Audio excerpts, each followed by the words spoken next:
Hello friends, आप सभी लोग स्वागत है आपके अपने YouTube channel DK study point में। तो friends, history, polity, geography, economics, miscellaneous, statics, current affair, जितने अभी जीके से रिलेटेड, जीके जी से रिलेटेड आपके सब्जेक्ट पूछे जाते हैं, मैंने जो है अपने चैनल पे कंप्लीट करा दिया दोस्तों। चैप्टर वाइज जो है डायग्राम के साथ जो है सारे टॉपिक की आपको वीडियो मिल जाएगी। और दोस्तों, जिस भी किसी टॉपिक को आप कवर करेंगे ना दोस्तों, मतलब देखना हो, जिस भी वीडियो का आपको टॉपिक को समझना हो, उसको स्किप मत करना, पूरा वीडियो देखना। डायग्राम के साथ आपको अच्छे से समझ में आ जाएगा। और हर एक चैप्टर का जो भी मैंने क्लियर कराया है उसका पीडीएफ और उससे रिलेटेड जो है 50 से 100 क्वेश्चन जो आपके एग्ज़ाम में बनेंगे मोस्ट इंपॉर्टेंट, ताकि आपको दिक्कत ना हो टेस्ट सीरीज़ के तरीके से, मैं आपको जो है नीचे डिस्क्रिप्शन में लिंक दे दूँगा। आप उसका टेस्ट दे के आप क्लियर कर सकते हैं कि आपको जो है कितना क्लियर हो गया। ठीक है फ्रेंड्स, और आज का जो टॉपिक हमारा रहने वाला है, आज हम करेंगे संविधान सभा। दोस्तों, वीडियो को स्किप मत करना, लास्ट तक देखना, ताकि आपको आसानी से समझ में आ सके संविधान सभा के बारे में। एक एक पॉइंट डायग्राम के साथ अच्छे से कवर करा रखा है। तो चलिए देख लेते हैं। तो अब हम कवर करने वाले हैं संविधान सभा, भारतीय संविधान सभा। इसमें पहली बार संविधान सभा की मांग 1895 में बाल गंगाधर तिलक ने उठाई थी। सबसे पहले 1895 में बाल गंगाधर ने संविधान सभा की मांग उठाई थी। और भारत के लिए संविधान सभा की रचना के लिए संविधान सभा का विचार सर्वप्रथम स्वराज पार्टी के मोतीलाल नेहरू ने दिया था। दोस्तों, मोतीलाल नेहरू ने, इसके साथ में चाहे तो आप लिख सकते हैं स्वराज पार्टी को 1924 में मोतीलाल नेहरू ने। ठीक है। और जुलाई 1946 ईस्वी में कैबिनेट मिशन के तहत भारतीय संविधान के निर्माण के लिए संविधान सभा का गठन किया गया था। ठीक है फ्रेंड्स, इतना आपको समझ में आ गया होगा। चलिए आगे देखते हैं। तो फ्रेंड्स, भारतीय संविधान के निर्माण के लिए सदस्यों का बंटवारा किस तरह हुआ था, किस तरह सदस्य चुने गए थे, इसके बारे में, तो सदस्यों के बारे में समझेंगे और डायग्राम के साथ अच्छे से। ठीक है फ्रेंड्स, तो संविधान सभा के सदस्यों की कुल संख्या 389 थी। ठीक है फ्रेंड्स, 389 संविधान सभा के सदस्यों की संख्या थी। इसमें जो है 292 ब्रिटिश प्रांतों के चुने गए थे, 93 देसी रियासत के चुने गए थे और 4 कमिश्नरी क्षेत्र के जो है चुने गए थे। अब ये ब्रिटिश प्रांतों कौन थे और 93 देसी रियासत के कौन से थे?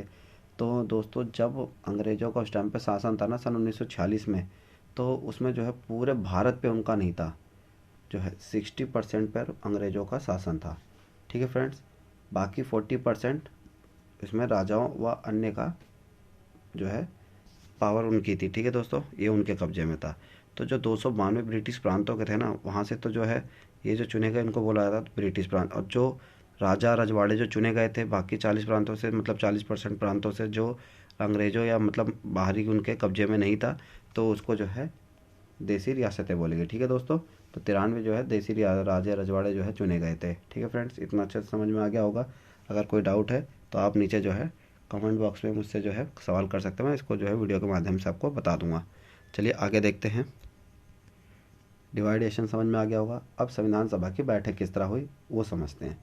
संविधान सभा की जो सबसे पहली बैठक है वो 9 दिसंबर 1946 को, दूसरी बैठक 11 दिसंबर 1946 को और तीसरी बैठक 13 दिसंबर 1946 को हुई थी। ये 3 प्रमुख बैठकें जो सबसे स्टार्टिंग में हुई थी।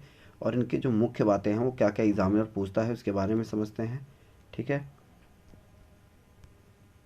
तो जो पहली बैठक हुई 9 दिसंबर 1946 को, ठीक है, तो इसके बारे में हम देख लेते हैं। सबसे पहला पॉइंट, संविधान सभा की प्रथम बैठक नई दिल्ली स्थित काउंसिल चैम्बर के पुस्तकालय भवन में हुई थी। सभा के सबसे बुजुर्ग सदस्य डॉक्टर सच्चिदानंद सिन्हा को सभा का अस्थायी अध्यक्ष चुना गया है। मुस्लिम लीग ने इस बैठक का बहिष्कार किया और पाकिस्तान के लिए अलग संविधान सभा की मांग का प्रारंभ कर दी। हैदराबाद एक ऐसी देसी रियासत थी जिनके प्रतिनिधियों ने संविधान सभा में सम्मिलित नहीं हुए थे। ठीक है, तो जितने भी 9 दिसंबर 1946 की प्रमुख बैठकें थी उसके बारे में मैंने, मतलब बैठक में जो प्रमुख बातें थी वो सारी चीज़ें मैं बता। अब पांचवा पॉइंट जो है दोस्तों वो ये है कि जनसंख्या के अनुपात में संविधान सभा में प्रतिनिधित्व दिया गया। 10 लाख आबादी पर एक का आवंटन किया गया था। ठीक है, आपको इतना समझ में आ गया होगा। दूसरी जो बैठक हुई थी 11 दिसंबर 1946 को हुई थी, जिसमें डॉक्टर राजेंद्र प्रसाद को संविधान सभा का स्थायी अध्यक्ष चुना गया था। 9 दिसंबर को जो पहली बैठक हुई थी उसमें जो है सच्चिदानंद सिन्हा को, जो सबसे बुजुर्ग थे, उनको अस्थायी सदस्य चुना गया था। और 11 दिसंबर को डॉक्टर राजेंद्र प्रसाद को स्थायी अध्यक्ष चुना गया था। ठीक है, याद रखें, कंफ्यूज नहीं होना है। और 13 दिसंबर 1946 को जवाहरलाल नेहरू ने सभा के समक्ष उद्देश्य से प्रस्ताव पेश किया। इसी के साथ संविधान बनाने की कार्रवाई शुरू हो गई। ये 3 प्रमुख बैठकें थी और इनकी प्रमुख पॉइंट्स थे। अब डिवाइडेशन हो गया, बैठकें हो गई। अब इसकी जो समितियां बनाई गई उसके बारे में समझते हैं। इसमें जो है 7 प्रकार की समितियां थी। जो सबसे पहली संचालन समिति, जिसके अध्यक्ष राजेंद्र प्रसाद जी थे। प्रारूप समिति, उसके अध्यक्ष जो है डॉक्टर भीमराव अम्बेडकर जी थे। प्रांतीय संविधान समिति, सरदार वल्लभ भाई पटेल थे। संघीय संविधान समिति, पंडित जवाहरलाल नेहरू जी थे। और राष्ट्रीय ध्वज संबंधी समिति, राजेंद्र प्रसाद। संघ शक्ति समिति, पंडित जवाहरलाल नेहरू। मौलिक अधिकार एवं अल्पसंख्यक संबंधी, सरदार वल्लभ भाई पटेल। अभी जो 7वां पॉइंट है ना, मौलिक अधिकार और एवं अल्पसंख्यक समिति, इसके 2 उप समितियाँ थी। इसके बारे में भी समझते हैं। तो इसमें जो है मौलिक अधिकार एवं अल्पसंख्यकों संबंधी समिति के 2 उप समितियाँ थी, जिसमें मौलिक अधिकार उप समिति और अल्पसंख्यक उप समिति को नाम दिया गया। इसके अध्यक्ष थे JB कृपलानी और इसके थे HC मुखर्जी। दोस्तों साथ के साथ इसको नोट करते चलेंगे ताकि आपको बाद में भी समझ में आ सके। और अगर किसी तरह का कोई डाउट रह जाता है तो आप मुझसे जो है कमेंट करके पूछ सकते हैं, ठीक है। तो चलिए आगे देखते हैं। संविधान सभा का जो है कंप्लीट वीडियो मैं कराने वाला हूँ। दोस्तों वीडियो पसंद आ रही है तो लाइक करें और चैनल को सब्सक्राइब कर लेना, ठीक है फ्रेंड्स। चलिए आगे देखते हैं। नेक्स्ट पॉइंट है 3 जून 1947 को यह घोषणा कर दी गई कि भारत का बंटवारा होगा, जिसमें जो है 15 अगस्त 1947 को भारत आज़ाद हुआ था। 14 अगस्त 1947 को पाकिस्तान आज़ाद हुआ था, ठीक है फ्रेंड्स। देश विभाजन के बाद संविधान सभा का पुनर्गठन 31 अक्टूबर 1947 को किया गया। ये मोस्ट इंपॉर्टेंट है, इसको याद करके रखेंगे, ठीक है दोस्तों। 11 अक्टूबर को दोबारा देश विभाजन के बाद संविधान सभा का पुनर्गठन 11 अक्टूबर 1947 को किया गया था। फ्रेंड्स जब भारत और पाकिस्तान का विभाजन हो गया तो फिर संविधान सभा में जो है दोबारा से चुना हुआ। सदस्यों की कुल संख्या फिर उसके बाद 299 हो गई। क्यों गई दोस्तों? क्योंकि पहले पाकिस्तान भारत के साथ था तो पूरे उसके लिए चुना गया था, लेकिन जब अब विभाजन हो गया तो क्षेत्र छोटा हो गया, इसलिए सदस्यों की संख्या भी कम हो गई, 299 हो गई। प्रांतीय सदस्य जो है दोस्तों 229 थे और देसी रियासत के सदस्य 70 थे, ठीक है फ्रेंड्स। अब दुनिया भर के संविधान को बारीकी से परखने के बाद बाबा साहब भीमराव अम्बेडकर ने भारतीय संविधान का मसौदा तैयार किया।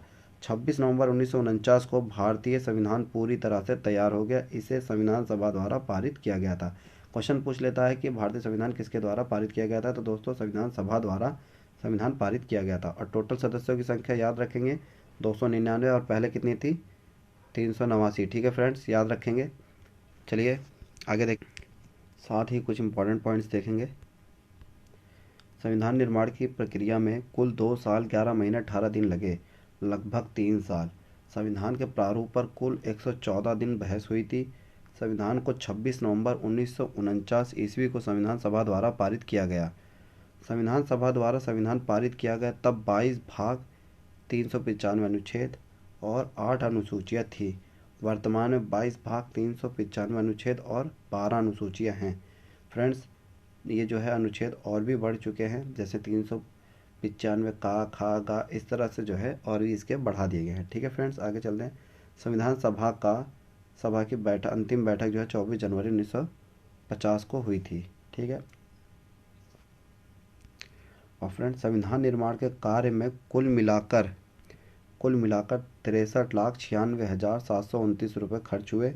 24 जनवरी 1950 को संविधान सभा के डॉक्टर राजेंद्र प्रसाद को भारत का प्रथम राष्ट्रपति बनाया गया। कब? 24 जनवरी 1950 को।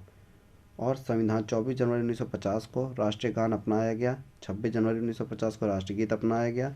22 जुलाई 1947 को राष्ट्रीय ध्वज अपनाया गया था। दोस्तों एक और इम्पॉर्टेंट पॉइंट्स है, इसके बारे में समझना। भारतीय तिरंगे की लंबाई व चौड़ाई का अनुपात 3:2 है, 3:2 है, ठीक है। वो कैसे, ये समझते हैं। अगर इसकी जो है ये लेंथ आप जो है अगर 8 रखते हैं, ये जो है मतलब आप 8 रखते हैं तो यह आपको 12 रखना पड़ेगा। इस तरीके का अनुपात में चलेगा। ये जो है अगर आप इसका एक बार और समझा देता हूँ। अगर इसकी जो है ये आप 8 रखते हैं तो ये 12 रहेगी। अगर आप जो है ये 3 मतलब 3:2 के रेशो में आप इसको रख सकते हैं, ठीक है फ्रेंड्स, समझ गए होंगे। चलिए आगे देखते हैं कुछ और मोस्ट इम्पॉर्टेंट पॉइंट्स। भारत के संविधान का जनक डॉक्टर भीमराव अम्बेडकर को कहा जाता है। संविधान सभा के 284 सदस्यों ने संविधान पर हस्ताक्षर किया था और 26 जुलाई 1947 को गवर्नर जनरल ने पाकिस्तान के लिए पृथक संविधान सभा की स्थापना की। तो संविधान जो है 26 जुलाई 1947 को पाकिस्तान के लिए जो है दोस्तों गवर्नर जनरल ने संविधान सभा की स्थापना कर दी थी अलग, और 284 सदस्यों ने संविधान सभा पर मतलब संविधान पर हस्ताक्षर किए थे। ठीक है, और इसके बारे में कुछ केंद्रीय मंत्रिमंडल भी पढ़ लेते हैं जो लास्ट में चुने गए थे। जैसे जवाहरलाल नेहरू थे, ये जो है विदेश मंत्री थे, विदेश मामले विदेश संभालते थे, जो है प्रधानमंत्री थे हमारे पहले जवाहरलाल नेहरू। और सरदार वल्लभ भाई पटेल गृह सूचना एवं प्रसारण राज्यों के मामले के थे। राजेंद्र प्रसाद खाद्य एवं कृषि थे। अबुल कलाम आज़ाद स्वतंत्र भारत का पहला मंत्रिमंडल है दोस्तों, इसको अच्छे से याद कर लेंगे, पूछ लेता इससे भी, जो है इम्पॉर्टेंट है। राजेंद्र प्रसाद खाद्य एवं कृषि, अबुल कलाम आज़ाद शिक्षा मंत्री थे। जॉन मथाई रेलवे एवं परिवहन, पूछ लेता है, ये मोस्ट इम्पॉर्टेंट है कि रेलवे का सबसे फेवरेट क्वेश्चन दोस्तों। जॉन मथाई जो है सबसे पहले रेलवे मंत्री थे जिन्होंने सबसे पहला रेल बजट जो है पेश किया था। डॉक्टर बी आर अम्बेडकर जो है ये पहले विधि मंत्री वो थे। जगजीवन राम श्रम मंत्री थे। सरदार बलदेव सिंह रक्षा मंत्री थे। राजकुमारी अमृत कौर स्वास्थ्य। सी एच भाभा वाणिज्य। रफ़ी अहमद किदवई वित्त मंत्री थे। और ये आर के षणमुख शेट्टी संचार मंत्री थे। श्यामा प्रसाद मुखर्जी उद्योग एवं आपूर्ति। गॉडगिल कार्य एवं खान ऊर्जा मंत्री थे। तो फ्रेंड्स ये चैप्टर यहीं कंप्लीट होता है। उम्मीद है कि आपको एक पॉइंट अच्छे से समझ में आ गया होगा। अगर आपको किसी भी तरह का अगर कोई डाउट है तो आप मुझसे कमेंट करके पूछ सकते हैं। और दोस्तों थोड़ा सा यह भी फर्स्ट वीडियो है इसलिए थोड़ा हेजिटेशन सी हो रही थी और कैमरे से मतलब वॉल्यूम थोड़ी इतनी दिक्कत हो रही थी। बाकी नेक्स्ट वीडियो आपको अच्छे से क्लियर मिल जाएगी। ठीक है फ्रेंड्स, तो चलिए वीडियो को लास्ट तक देखने के लिए धन्यवाद। और वीडियो अगर पसंद आई तो लाइक करें और चैनल को सब्सक्राइब कर लें। इसी तरह से डायग्राम के साथ आपको कंप्लीट वीडियो मिलने वाली है। बाकी चैप्टर भी आप देखेंगे अच्छे से समझ में आ जाएगा डायग्राम के साथ। इससे बाहर एक भी प्रश्न नहीं आएगा। इनकी पीडीएफ जो है तैयार करके मैं डिस्क्रिप्शन में डाल दूंगा। और इससे बनने वाले इस चैप्टर से इंपॉर्टेंट जितने भी क्वेश्चन हैं 50 के मतलब 50 से लगभग 100 क्वेश्चन, मैं उसकी भी जल्दी टेस्ट सीरीज तैयार करके आपको जो है नीचे डिस्क्रिप्शन में लिंक दे दूँगा। ठीक है फ्रेंड्स, तो चलिए दोस्तों को भी वीडियो को शेयर कर दीजिएगा